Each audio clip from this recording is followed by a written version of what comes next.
기다리는 사람들, 우리가 예수 그리스도가 2000년 전에 역사 속에 오신 것은 믿는 자만 이제 믿는 게 아니라 믿지 아니하는 모든 사람도 알고, 이제는 교회는, 저희 교회도 트리를 안 했어요. 하나도 안 했고 언제부턴가 캐롤송도 거리에서 없어졌어요. 그리고 점점 사라지고 있는 거예요. 이게 좋은 일인지 어떤 면에서는 가슴 아파야 될 일인지 이 생각을 한번 해봤어요. 기분이 안 나는 거예요. 아니, 안 믿는 사람이야 당연히 예수가 자기네들과 상관이 없어서 그렇다 치지만, 오늘 우리는 그렇지 않잖아요. 하나님을 믿고 그 보내주신 자 예수 그리스도를 믿는다면 그 예수 그리스도를 우리가 정말 말로만 찬양할 때 기쁘다고 주셨네 이렇게 말씀을 하지만 얼마나 많이 정말 우리 마음으로 기뻐할까.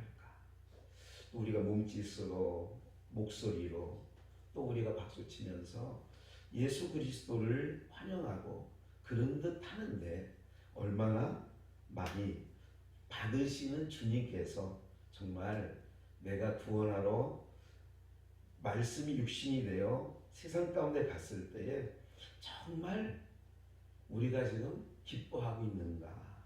그냥 형식적으로 그냥 우리의 잘됨을 뽐내려고 그렇게 성탄절을 지금 보내고는 있지 않는가 하는 생각을 해보는 거지요.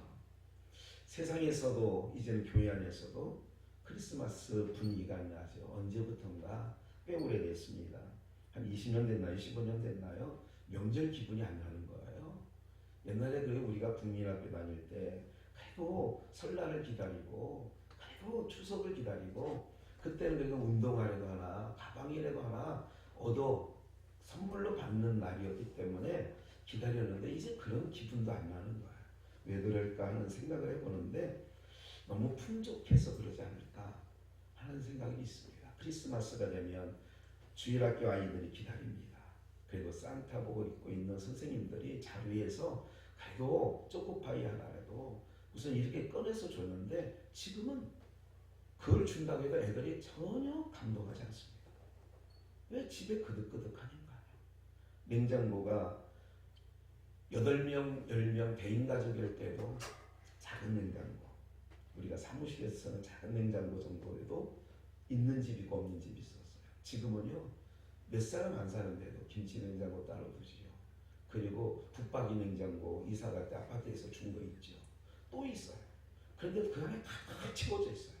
그러니 뭐가 아쉬운 게 있겠고 뭐가 간절함이 있겠느냐 말이죠. 뭐가 복일까요? 복 있는 사람은 악인의 길을 쫓지 아니하고 죄인의 길에 서지 아니하고 오만한 자리에 앉지 않는다라고 시편 1편 1절에서 얘기하지요. 우리가 이런 거죠. 저는 제가 목회를 하면서 많은 사람들에게 그렇게 권면을 합니다. 너희가 하는 큐티는 너희 식으로 하지 말라고. 왜냐하면 성경 구절을 성경 한 장 읽어놓고 거기서 내가 정형점을 잡고 오늘은 이렇게 살아봤지, 참 기특하는 거죠. 종교적으로 볼 때 너무 기특한 거예요. 그런데 하나님께서는 하나님과 전혀 상관없는 일이에요. 오늘 모든 말씀은 이렇게 되어 있죠. 예수님이 하신 말씀이기 때문에 우리가, 제가 만들어내는 얘기라면 귀담아 들을 이야기가 아니지만 예수님이 하신 말이기 때문에, 언제 누가복음 24장 44절에 모세의 글과 선지자의 글과 시편에 나를 기록한 말씀이 엠마오로 가던 두 제자에게 그 말씀을 하는 거지요. 이 모든 말씀이 성경이 기록된, 누구를? 나를 가리켜 기록된 모든 말씀이 이루어져야 하리라. 그래서 마태복음 2장, 1장, 2장 보시면 다 애국으로 내려가는 것도, 나사렛에서 살아 나사렛 사람이라 칭호를 받는 것도 하나부터 10까지 라마의 큰 슬픔이 있는 그런 일들까지도 모든 선지자의 글을 이루려 하심이라 그런 거죠. 아멘. 하나님의 말씀을 이루려고 오신 거죠. 아멘. 요한복음 5장 39절 성경에서 너희가 영생을 얻는 줄 알고 성경을 상고하지만 이 성경은 내게 예수님에 관한 말이에요. 그러면 마태복음, 창세기부터 계시록까지 다 하나님과 예수님에 관한 말씀인데, 예, 내 백성이 지식이 없어 망했다고 선지자가 얘기하잖아요. 그런데 그렇게 큐티를 제대로 보면 성경 안에서 내가 어떻게 살아가야 될 적용점을 찾는 게 성경이 아니라 그럼 윤리 도덕서가 되는 거예요. 성경이 왜 유일무이한 진리의 말씀이냐면 우리가 어떻게 하려고 사는 이건 도덕서가 아닙니다. 윤리책이 아니라는 거죠. 뭐예요? 성경은 이런 거예요. 하나님과 예수 그리스도를 인간들이 영적 세계에 있는 하나님, 보이지 않는 하나님, 말씀이신 예수 그리스도를 모르니까 계시 보여준 거예요. 그러면 요한복음 17장 3절 뭐라고 해요? 영생은 곧 유일하신 참 하나님과 그의 보내신 자 예수 그리스도를 아는 것이. 그럼 뭐예요? 내 백성이 지식이 없어 망했어요. 뭐 누구의 지식? 하나님을 아는 지식. 그래서 하나님께서 선지자들을 보내고 이걸 마태복음 포도의 비유를 배우면서 종들을 보냈다는 게 선지자 보냈다는 얘기거든요. 마지막에 아들을 보내는데도 상속자가 때려 죽였어요. 오늘날 우리가 제대로 하나님을 믿고 있는지, 기독교가 제대로 된 기독교가 되어 있는지, 우리가 신앙하는 것 기쁘다 구주 오셨네 그것이 그냥 늘 하던 관례대로 하는 건지, 정말 기쁨이 충만하여서 내가 하나님 앞에 다윗이 사무엘 하의 5장에서 내가 뛰놀리라 하는 것처럼 속옷 바지 적거리가 다 보여서 속살이 드러내서 그의 아내 미갈이 책통 좀 지키라고 한마디로 어떻게 왕의 신분으로 어쩐지 천한 목동의 출신이니까 저 모양이지 이렇게 하다가 태문이 닥친 거 알고 계시죠?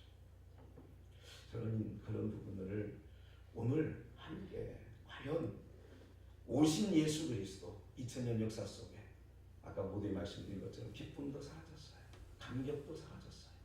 교회마다 별로 이제는 예수 그리스도 그냥 행사로 지나가는 그런 듯한 우리들까지라도 이사야 53장에 말씀하신 것처럼 보잘것도 없고 고운 풍채도 없어 우리들까지라도 뭐예요? 우리들까지라도 그를 귀히 여기지 않았다. 그럼 우리들이라는 건 누구예요? 믿는 우리들까지도. 예수는 그냥 역사 속에서 그랬던 거야. 나신 거야 그냥. 이런 정도 속에 오늘 기다리는 사람들이라는 말씀이 있는데 몇 가지만 요점으로 잘 드리고 싶은 게 있어요. 첫째, 호적하러 간다는 게 눈에 띄어요. 오늘 1절에 보면 아구스도의 영을 내려 천하로 다 호적을 하였으니 모든 성경이 누구에 대해서요? 기록됐다고요? 하나님과 예수 그리스도에 대한 말씀이지 모든 것 다요. 그러니까 그 하나님과 예수 그리스도가 드러나지 아니하는 모든 예수님이 요한사도가 있잖아요. 우리가 이거 외에도 더 쓸 수 있는데 지면이 모자란다는 거예요. 다 쓰면. 그런데 구약과 신약을 선지자들과 사도들을 택하여서 결집시켜 66권을 우리에게 딱 정경으로 우리는 받잖아요. 이걸 주신 것은 오직 하나님과 예수 그리스도 어디를 펴도 하나님이 나오고 어디를 펴도 예수 그리스도 외에는 성경에는 아무것도 없는 거예요. 의미가 없고. 그러니까 우리가 그렇게 성경을 봐야 되고 오늘날 성탄절도 그런 시각으로 봐야 되고 그러면 오늘 정말 많은 사람들이 예수 그리스도가 오신 것에 대해 이제 감격도 사라지고 있는 이때에 그럼 우리는 어떤 모습으로 살아가야 되는지를 오늘 말씀을 통하여 함께 나누고자 하는 거예요. 여러분 정말 예수님 저는 2000년 전에 오신 예수님 참 감사하지. 그분 때문에 죄사함 받고 그분 때문에 하나님 백성이 되고 그분 때문에 그분으로 인하여서 예수님으로 인하여서 천국 소망을 갖게 됐다는 것 이거는 세상 어떤 것과 피할 수도 없고 바꿀 수 없는 줄 믿습니다. 아멘. 그렇게 신앙 고백이 되어진 사람들이 부르는 나 무엇과도 주님을 바꾸지 않으리. 그렇게 될 때에 여러분들 곡조에 그냥 목소리 좋다고 찬양 노래 잘한다고 박자 잘 맞춘다고 이건 세상 모든 사람들 속에도 다 그래서 대형교회 사람들은요 다 음대 출신들이에요. 얼마나 잘하겠어요. 저는 단언하는데 하나님께서 그렇게 받는 찬양이라면 우리가 드리는 찬양 아무것도 안 받죠. 근데 단언하건대 그런 찬양을 주님이 과거에 두랬던 사건을 통해 알려주시는 거예요. 아멘. 무시하지 마. 별거 아니지만 아멘. 아무렇게 보잘것없지만 그 찬양을 받으시는 줄 믿습니다. 아멘. 그래서 우리 하나님이 외모를 보지 않고 중심을 보신다고 아멘. 하잖아요. 아멘. 부탁드리는 것은 우리 모두가 몸짓 하나 안 하는 걸 하든 하나님 앞에 목소리를 드리든 하나님 앞에서 고르면 돼요. 아멘. 아무도 없어도 아무도 없는 자리에서 하나님을 찬양할 수 있는 다윗처럼. 아멘. 왜 다윗이 만나니 이세 아들 다윗을 만나니 내 마음에 합한 자라고 했을까요? 그는 목동 쫓기는 가운데서도 외로이 자기 형 7 형제들은 아버지 엑스라에서 아니면 또 나라의 부름을 받아서 할 때에 말제, 성경에서 말제라는 뜻은 뭐냐면 보잘것없는, 우리가 말하는 눈에 넣어도 아프지 않을 그 막둥이 개념이 아니에요. 이세가 뭐라 그래요? 사무엘이 이 7 외에 또 없느냐? 있긴 있지만 말제가 있습니다. 여기서 말하는 히브리 언어의 말제는 뭐냐면 합사하는 거. 봐봐야 별로. 아니 엘리압을 보고도 통과했는데 그렇다면 걔는 데려오나 말합니다. 이거예요. 데려오라고 하잖아요. 그래서 하나님께서는 고린도전서 1장이 뭐라 그래요? 천한 것들을 택하사, 약한 것들을 택하사, 세상에 멸시받는 것들을 택하사. 우리가 택한다면 그런 사람 택하겠어요? 대형교회에 성가대 하려면 오디션 본답니다. 그러면 저 같은 경우에는 끼지도 못해요. 어디 하나님을 찬양해요? 그리고 하나님께서는 미천한 과부의 두렛돈을 받으시고 수냄 여인 사르밧의 과부 천한 것들을 택하여 선지자들을 봉양하게 하고 사도들을 또 예수님을 배단히, 정말 바리새인들이 한번 가볼 법도 하지 않는 곳, 이런 선한 곳에 주님이 가시는 거죠. 아멘. 오늘날 주님은, 성경 속의 주님은 그렇게 가셨는데 오늘날 주님은 성탄절 맞이해서 오면 너무 화려해요. 너무나도 우리가 외형적으로 꾸며 있는 거예요. 성탄절날 이런 날 있잖아요. 없이 살 때는요, 추석날 들어오고 설날 들어오면, 저희는 아버님이 목사님이셨기 때문에 우리는 명절이 없었습니다. 우리 집안 자체가 명절이 없었어요. 철저하게 명절은 더 그날은 평범하게 지내야 되는 거예요. 그래서 우리는 다른 애들이 기대하는데 우리는 명절을 기대하지 않았어요. 왜? 그날이 그날이니까. 기대할 가치가 없었어요. 50년 목회하시는 아버님 개척교회로만 다니시고 여기저기로 다니셨으니, 그 보릿고개 60년 70년대부터 그렇게 하셨으니 뭐 특별히 그런 거 아니겠습니까?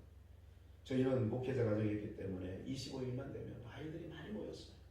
예, 주일학교도 그 당시만 해도 뭐 여러분 잘 아시다시피 십자가만 꽂으면 천막을 치는, 무슨 어디만 공부하면 발디딜 틈이 없이, 그래서 개척할 맛이 있었던 시대가 70년대 80년대. 요즘 이런 생각합니다. 우리 아버지 목회할 때가 좋았다. 물질은 여유롭지 않고 봉고차 마이카 없었지만 그래도 그때는 성도들이요 목회자라고 자반 한 손상 오면 자기네 하나 먹고 목회자가 하나 갖다 주고 이런 맛이 있는데, 지금은요 철철 넘쳐나도 서로가 그냥 각자의 삶으로 끝납니다. 제가 어렸을 때부터 목회자 가정에 안 자랐다면 이런 생각을 하지 않았을 거예요. 세상은 똑같아져요. 교회나 세상이나.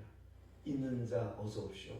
조금 밀리면 쳐다도 안 보는 세상과 똑같은 기준으로 가고 있는데 기쁘다 구주 오셨네. 오히려 그 명절날이 과거의 국민학교 때 우울했던 것처럼 목사에게는 크리스마스가 들어오면 어쩌면 더 가슴이 먹먹해지고 우울함. 그렇다고 분위기를 깨자고 하는 말씀은 아니죠. 바로 알아야 되겠죠.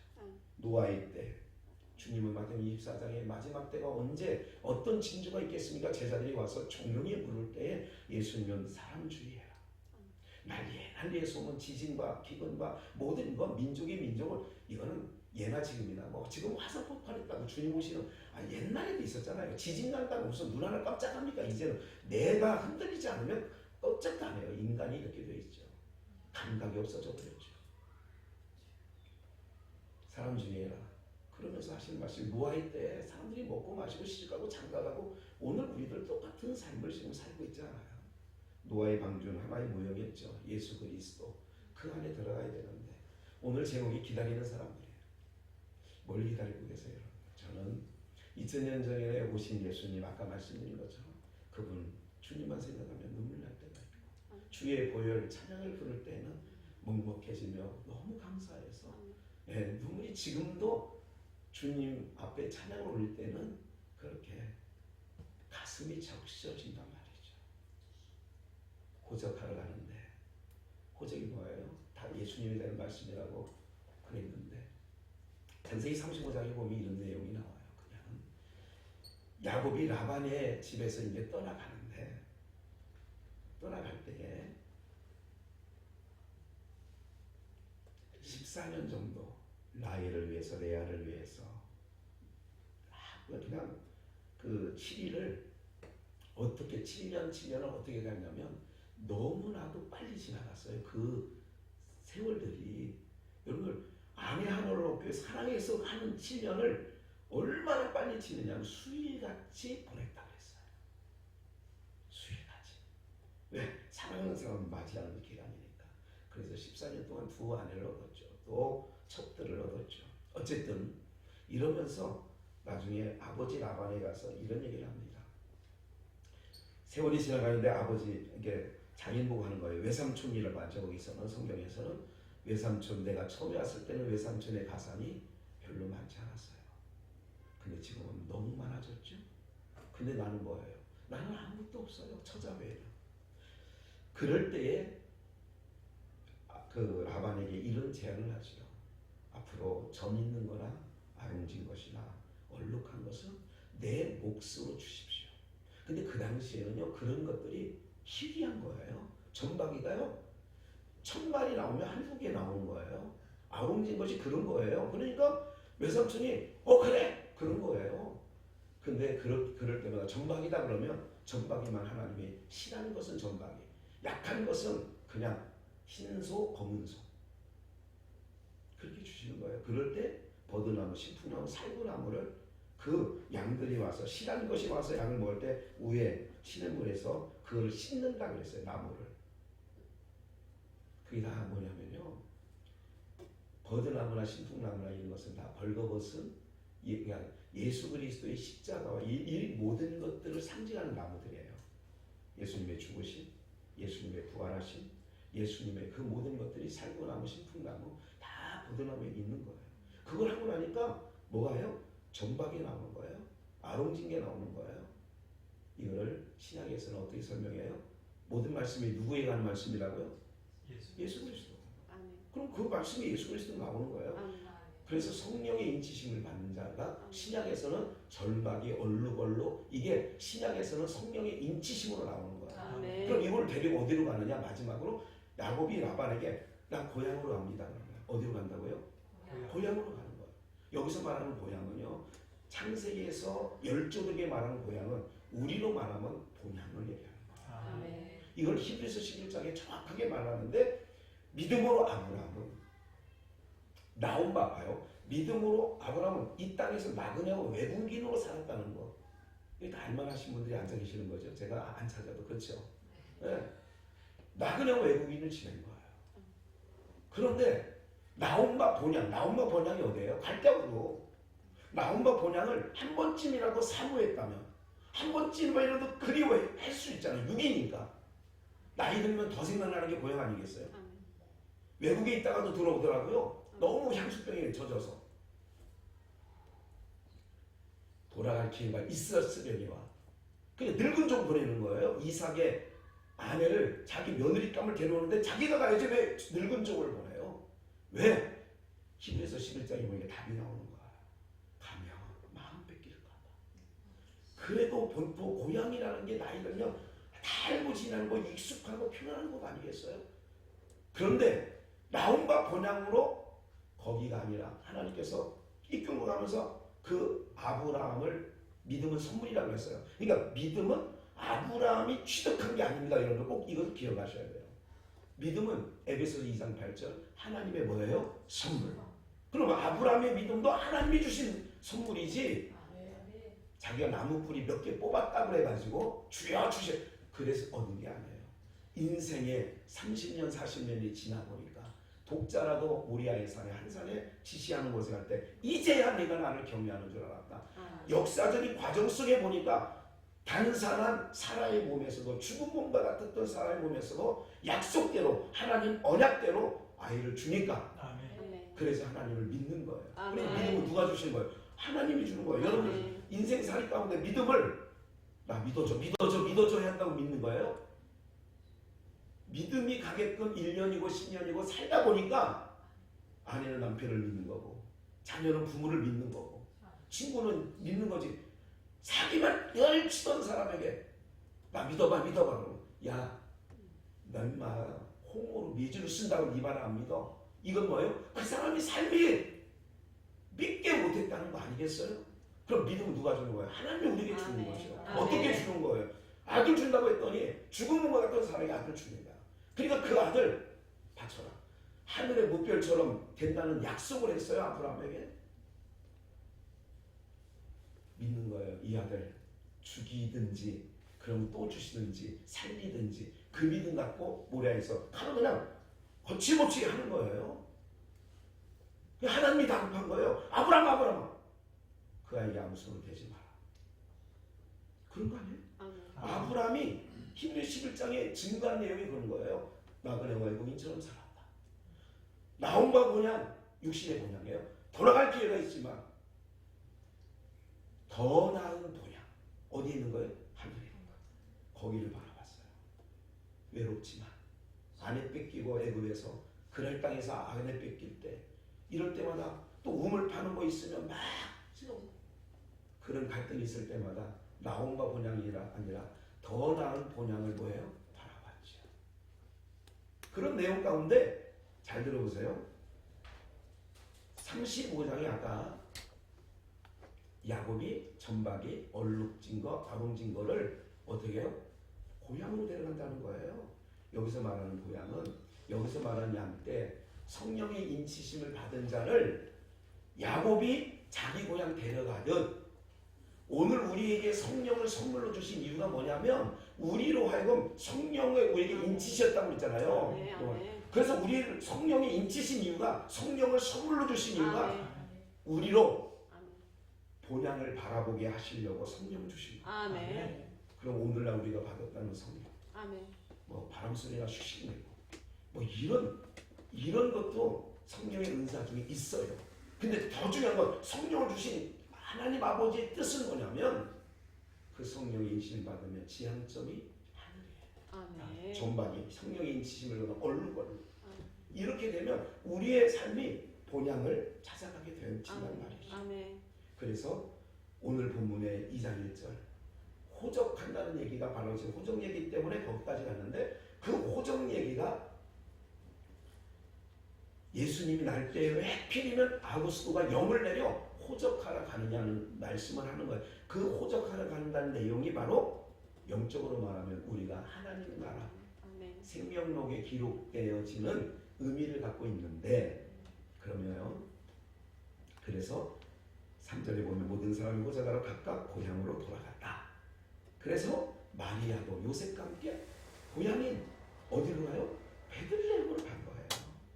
근데 예수님께서 왜 베들레헴에 나셔야 되나요? 네가 성상 1절 작은 곳을 네 베들레헴이야. 베들레헴아 네가 작지만 작은 게 아니다.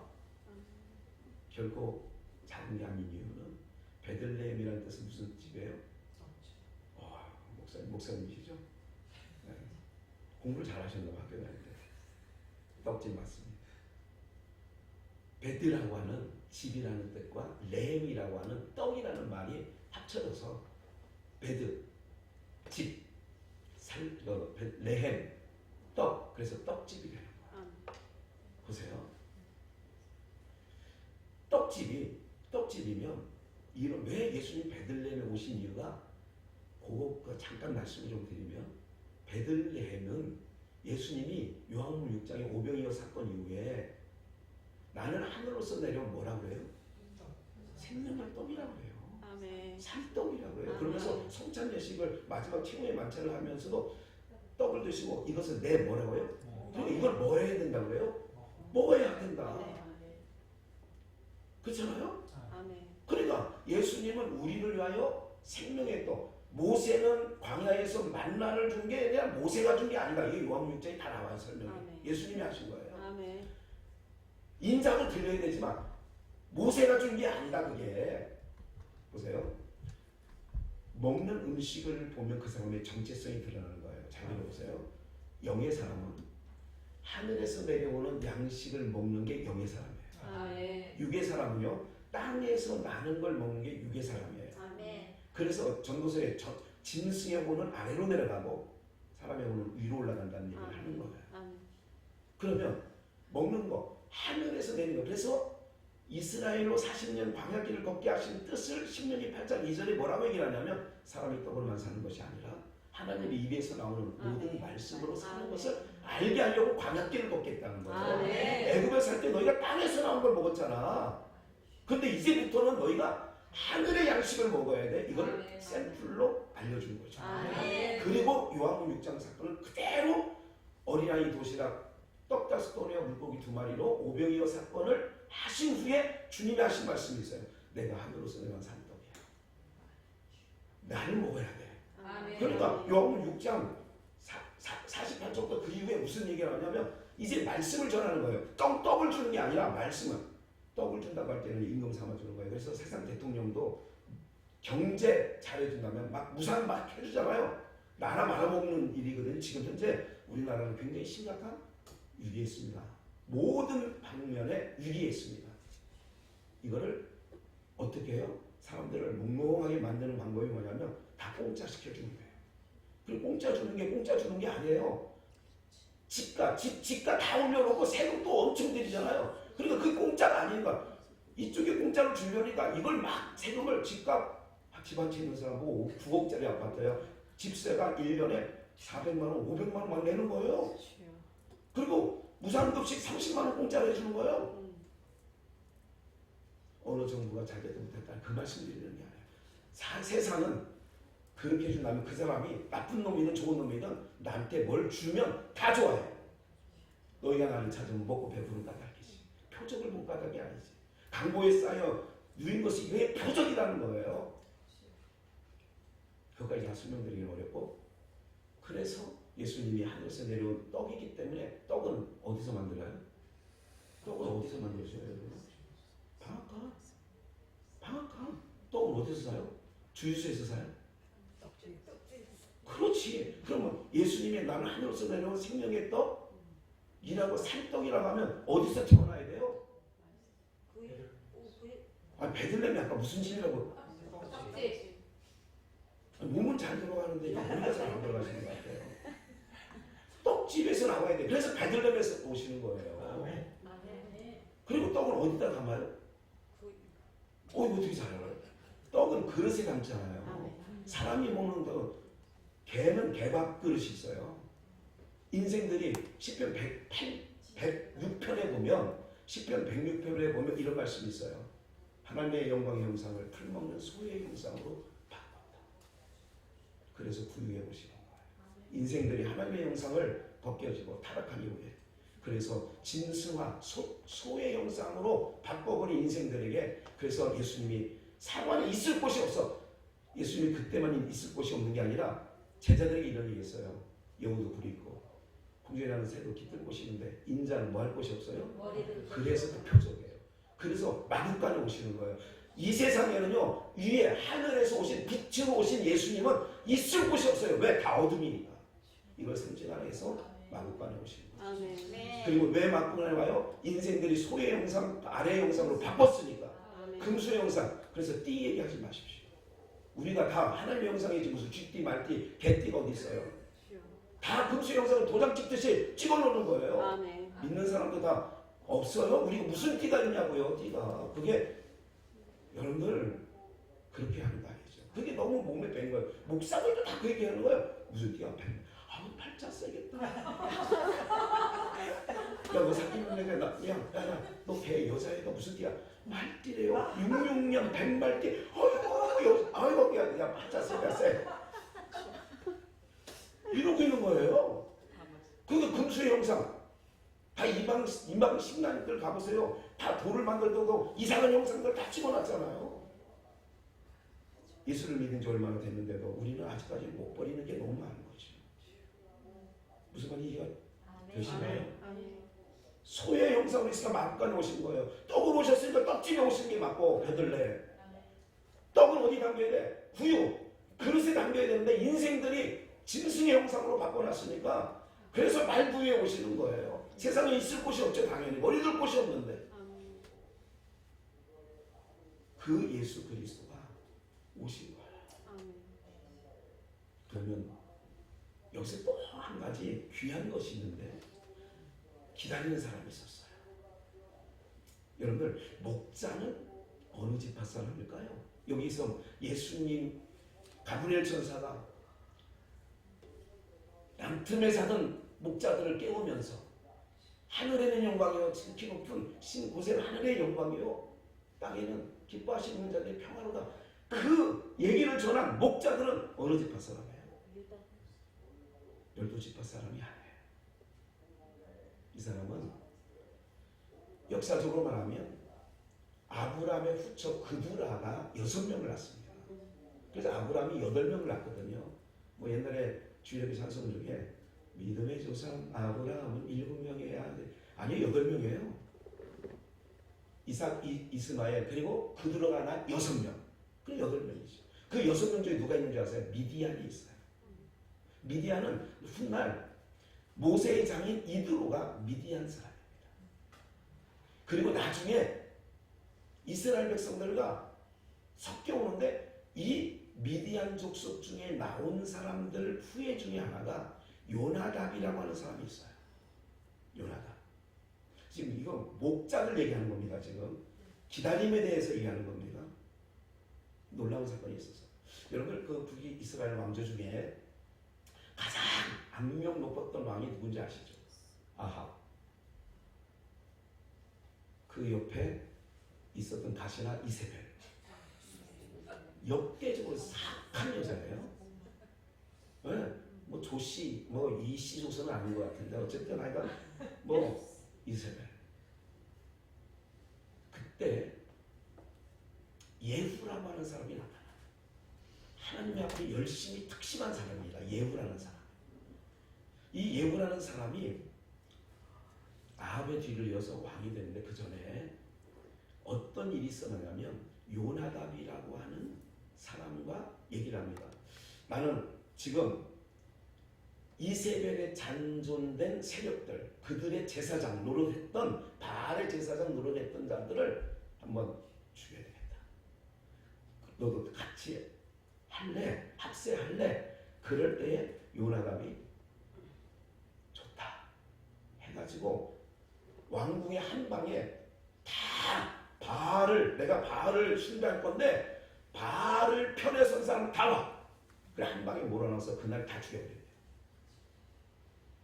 그때 참여했던 사람이 요나답이에요. 이 요나답이 근데 후에 예후가 북이스라엘 왕이 되면서 버리지 못한 게 하나 있어요. 그게 바로 뭐냐면 산당제사입니다. 그걸 보고 요나답이 떠나요. 왕궁을 떠나서 어떻게 얘기를 하냐. 자손들을 모아놓고 야 이제 우리는 거처를 삼지 말자. 그러나 장막집에서 살지 말자. 포도원을 만들지 말자. 포도주를 먹지 말자. 이 세 가지를 얘기를 해요. 우리 가문은 이제 우리가 벌 거처 짓지 마. 장막 생활 안 한다고 해요. 거처 짓지 말라는 거예요. 집 짓지 말라는 거예요. 두 번째, 포도원을 꾸미지 말자. 세 번째, 포도주를 마시지 말자. 이거를 그때 얘기한 거예요. 그리고 세월이 250년이 지나요. 몇 년이 지나요? 250년이 지나요. 이거는 성경을 한번 찾아보셔야 될 것 같아요. 에레미야 35장 1절입니다.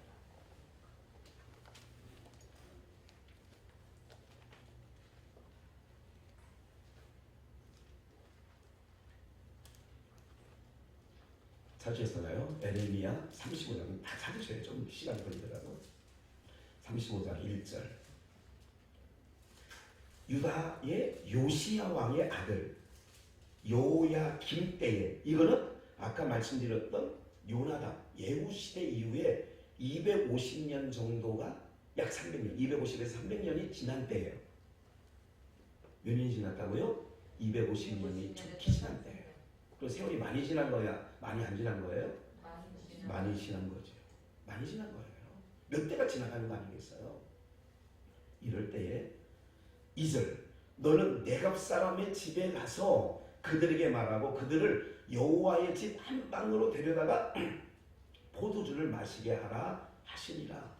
지금 에레미야 선지자에 보고 네갑 사람들을 여호와의 집 한방에 모이게 하라는 거예요. 에레미야에게 하는 말이에요. 하나님이 여호와께서 에레미야에게 누구? 네갑 자손들에게. 그래서 3절 이에 내가 하바시냐의 손자요 예레미야의 아들인 야사냐와 그의 형제와 그의 모든 아들과 모든 네갑 사람을 데리고 네갑 사람들을 데리고 4절 여호와의 집에 이르러 익다랴의 아들 하나님의 사람 하난의 아들의 방에 들였는데 그 방은 고관들의 방 곁이요 문을 지키는 살롬의 아들 마세야의 방이더라. 5절입니다. 내가 네갑 사람들의 후손들에게 포도주가 가득한 종지와 잔을 놓고 마시라 권하며 지금 포도주가 가득한 그릇을 담아서 마시라 그런 거예요. 네, 6절 그들이 이르되 우리는 포도주를 마시지 아니하겠노라. 6절 중요한 얘기니까 다시 한번 그들이 이르되 우리는 포도주를 마시지 않겠노라. 레갑의 아들 우리 선조 요나답이 우리에게 명령하 이르기를 너희와 너희 자손은 영원히 포도주를 마시지 말며 7절도 같이 읽을까요? 너희가 집도 짓지 말며 파종도 하지 말며 포도원을 소유하지도 말고 너희는 평생 동안 장막에 살아라. 그리하면 너희가 머물러 사는 땅에서 너희 생명이 길리라 하였으므로 이걸 순종해서 봐요. 250년 이상을 우리 조상 요나답이 예후 시대에 한 말이 있습니다. 잘 보세요. 오늘 이 시간에 포도주를 500cc 한 잔씩 다 돌려가지고 이거는 하나님께서 여러분들로 오늘 이걸 마시라고 합니다 라고 하면 드실 수 있어요 없어요? 선지자가 예레미야 선지자가 오늘 이 시대에 나타나셔서 이건 하나님의 명령입니다. 500cc 포도주 한 잔을 마시십시오. 그러면 어떻게 할 것 같아요? 마실 수 있죠. 하나님이 말씀하셨다는데 지금 에레미야가 얘기하는 거 아니에요? 요야김 이게 마지막 분이다. 유다왕 시드기야까지 해서 그런데 이 시대에 뭐냐면 하나님의 말씀 에레미야가 하나님의 말씀을 보내면 불을 살라서 버리는 거예요. 이런 때예요. 근데 뭘 갖고 얘기하는지 아세요? 이 네갑 족속은 250년간 내려온 가문의 전통에 포도주를 마시지 말라고 했습니다. 우리 조상에. 우리의 거처할 장막도 짓지 말라고 했습니다. 그리고 포도를 꾸미지 말라고 했습니다. 이게요. 내려오는 거예요. 아까 이 족속은 그두라의 미디안 그래서 미디안 제사장이 이드로 다 말씀드렸어요. 편입돼서 이스라엘 가운데 지파에는 속하지 않은데 어영부영 섞여서 이렇게까지 오는 건데 예루살렘 성전에는 북문, 동문, 서문 이런 문들이 있어요. 근데 북문이라는 말이 있어요. 북문은 무슨 문이에요? 북문은 무슨 어떤 문이 북문이라고 해요? 똥, 거름, 쓰레기 치우는 문이 하나 있어요. 예루살렘 성전에 북문을 맡은 사람이 있는데 이게 네갑 족속이에요. 잘 보세요. 우리가요, 마무리입니다. 잘 들으셔야 돼요. 뭘 기다리느냐? 이 사람들은 집도 짓지 않고 포도도 가꾸지 않고 포도주가 뭐 인생에 즐거움이 없는 거예요. 여러분 가만히 생각해보세요. 아니 회갑잔치에 가면 뭐 있어? 사람들이 뭐 달라고 그래요? 아니 가나 혼인잔치에 가면 뭐 달라고 그래요?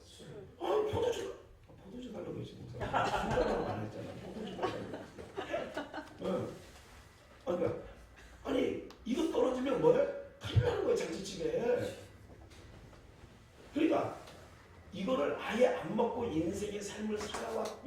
이 내각적 습도는 인간적으로 볼 때는 뭐가 재미가 없는 거예요.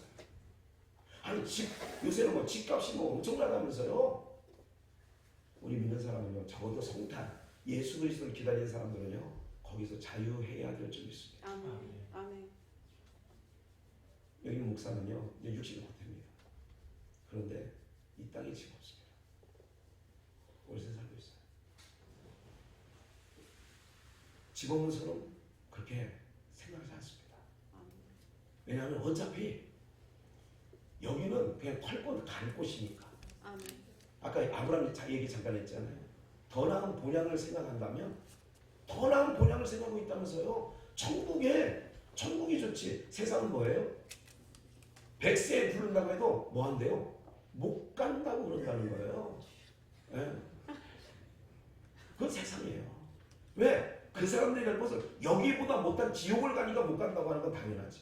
근데 우리는 지구상에 어떤 낙원 같은 곳이 있어도, 멋진 휴양지가 있어도, 그림 같은 집이 있어도 오늘 부르신다면 어떻게 해요? 아멘 할렐루야죠. 아멘. 아멘. 그렇게 되어져야 될 줄 믿습니다. 아멘. 성탄을 기다리면서 성탄하면서요. 우리가요, 주님 정말 사랑하느냐고 말만 하지 마시고요. 이런 내갑족 속이 분문, 이게 바로 어디냐면 라못 라헬이라고 하는 곳이, 베들레헴 옆에 동네가 라못 라헬이라는 동네가 있어요. 이게 베넷게렘이라고 하는 포도원의 집이라고 하는 뜻을 갖고 있는 곳이 분문, 여러분 중에 분문, 레갑족 속이 살아가고 있는 게 베넷게렘이에요. 뭐하고 살았느냐? 집도 짓지 않아요. 화종도 하지 않아요. 포도주도 먹지 않아요. 인생의 즐거움이라는 것은 싹 내던지고 가고 있지 않습니까? 그러면서 어떻게 해요? 들여지나는 거예요. 그리고 양들을 치는 거예요. 이 양들은 어떤 재료로 쓰는지 아세요? 예루살렘 성전에 재물, 양 끌고 살아요. 그럴 때 이 레갑족 속들이 키우는 이 양들이 재물이 되는 거예요. 아멘. 그 용도로. 그래서 베들레헴하고 베넷게렘은 가까운 곳이에요. 그럼 여기서 오늘 본문 누가복음 1장에 나오는 집도 짓지 않고 포도도 가꾸지 않고 세상적으로 말하면 낙이 없는 거예요. 세상 소망 없는 거예요. 뭐 노래는 잘 부르잖아요. 세상 소망 다 사라져가긴 어디 사라져가려면 막 잡으려고 쫓아다니고 그런 거 아니겠어요? 뭐 해줘야 되냐? 진정한 믿음으로 살아가는, 정말로 성탄 예수 그리스도를 오신 예수님은 세상이 알아요. 이제 그거 감사, 땡큐. 내갑족 속들이 여기까지 예수님 오실 때까지 850년 동안 집도 없이 유랑하며 누구를 기다릴까요? 이 당시에는 인류의 구원자로 보내준다는 예수 그리스도를 그들은 기다린 거예요. 기다리고 산 사람들. 주님은 화려한 해롭궁에 오시지 않아요. 동방박사들이 인간의 그걸 뭘 얘기하냐면 인간의 선입견을 얘기하는 거예요. 왕 어디서나 왕궁. 그래 왕궁 간 거예요. 그래 이스라엘 해롭궁이 예루살렘이 소동한 거예요. 인간의 방법으로는 예수를 못 찾는 거죠. 어디 가요 예수님은? 그들이 찾는 곳에 있지 않아요. 사도행전 8장에 구순의 씨의 간다게 큰 국고를 맡고 있는 넷이 하나가 예배드리러 에티오피아에서 예루살렘 갔다가 화평치고 온 거예요. 왜 거기 가니까 맨 싹뿐만 있잖아요. 서기관, 바리새인 이것들 예수님 잡아 죽이고 사도들 죽이려고 하는 것들만 있잖아요. 머릿속에 지식은 충만하죠. 돌아오는 길에 성령이 이끌어서 그 빌립을 이끌어 가잖아요. 누구의? 구순의 씨에게. 그러면서 이글로 시작하여 사지로 끌려가는 양이 자기를 가리키는 이요 타인을 가리키는 이요 이글로 시작하여 예수 그리스도를 증거하잖아요. 뭐예요? 끌어가는 거예요. 주님께서. 지금 주님 오신다고 어디 오시겠어요? 잘 갖춰지고 우리 사람의 눈에 뻥하게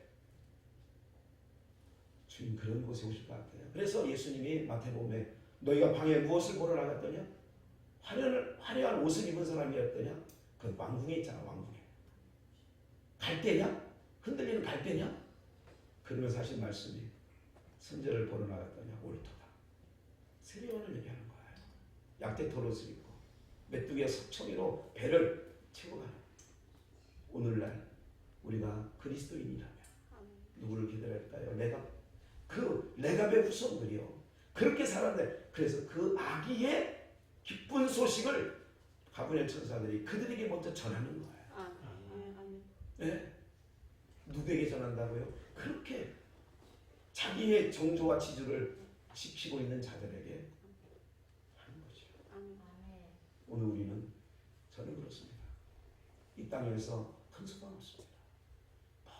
다 해봤어요. 또 몇백 명도 모아고 교회도 2번이나 크게 건축해 120대도 져서 다 말아먹게 되지만 중요한 건 뭐냐면 다시 오실 예수 그리스도를 우리는 기다려야 될 줄 있습니다. 어떻게 해요? 레갑의 후손들처럼 세상의 안락함, 세상의 모든 아름다움이나 이런 것들을 다 뒤로하고 오신 예수님으로 구속함을 받고 레갑의 후손들처럼 이제 힘으로 주님 다시 오시는 날까지 그 주님을 우리는 레갑의 후손들처럼 기다릴 때에 주님께서 우리에게 위로해 주시고 우리를 하나님 나라로 이끌어 주실 줄 저는 믿습니다. 그래서 우리는 이런 노래를 하지요. 내 사모하는 주님 온 세상 구주시라. 내 사모하는 주님 영광의 왕이시라. 기도합니다. 살아계신 하나님, 주님의 은혜 감사합니다. 하나님, 세상은 소란합니다. 주님이 오실 때도 여전히 세상은 소란했었습니다. 주님, 우리 일찍 2000년 역사 속에 온 세상이 다 알고 있는 그 예수님을 기뻐하는 것, 우리가 그 기쁨은 우리의 죄사함을 얻었기 때문에 기쁨이요 하나님의 백성이 되었기에 기쁨이고, 떠나고자 그 예수 오신 것만으로 그냥 기뻐하는 정말 저급한 우리의 성탄이 아니라 이제 다시 오시마 약속하셨다. 그래서 너의 믿음을 지키고 있으라고, 정결한 신부로서 그리스도의 신부로서 이 폐역한 세상 속에서 보존함을 입으라고 주님 약속하시고 반드시 온다고 말씀하셨습니다. 그 예수님을 이 목자들처럼 기다리는 우리의 신앙이 되어지게 하여 주옵소서. 예수님의 이름으로 기도를 쌓옵나이다.